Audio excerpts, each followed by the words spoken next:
فيا نساء المسلمات لا يغرركن الممسوخات ممن تربين على غير السنة، وإن كان آباؤهن وأمهاتهن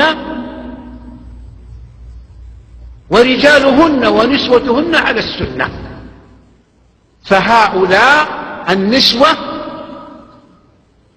غرر بهم قوم هم من الدعاة إلى أبواب جهنم، فأخرجوهن إلى مغاضب الله عز وجل وخلاف سنة رسوله صلى الله عليه وسلم. وتفطن يا بناتي من كن حاضرات هنا ومن يسمعنني عبر موقع ميراث الأنبياء، تفطن إلى قول النبي صلى الله عليه وسلم: لعن الله الرجلة من النساء. من هي الرجلة؟ هي التي لا تتورع عن محاكاة الرجال في الملبس، في المشي، في المخالطة بحجة الدراسة أو مجالس نيابية، وترفع صوتها بحجة أن هذا من حقوقها السياسية، أو تجلس في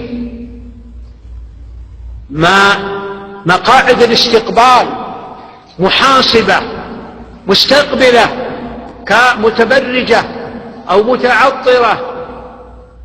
هذا كله ليس من أعمال النساء، بل هو من خصائص الرجال.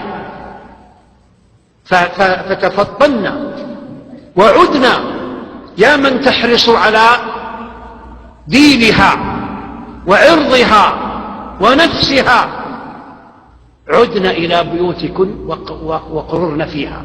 قرنا تأسين بأمهاتكن الذين قال الله لهن: وقرن في بيوتكن، وقرن في بيوتكن. فإذا كان لا بد فلتكوني معلمة نساء، أو متطببة في نساء، أو ممرضة في نساء.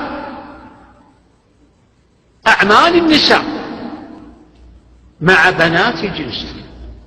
والله وبالله وتالله ما أنا إلا ناصح لكن إن شاء الله. وعليكم يا معشر الأولياء أن تأخذوا على أيدي هؤلاء السفيهات اللاتي ألقين الحشمة ونزعنا الحياء وارتكسنا في تقليد نساء المعسكرين الشرقي والغربي الكافرين. فإن لم تفعلوا ذلك فإن عليكم مثل آثامهن وأوزارهن، لأنكم أقررتم المنكر. نسأل الله العافية لنا ولكم في الدين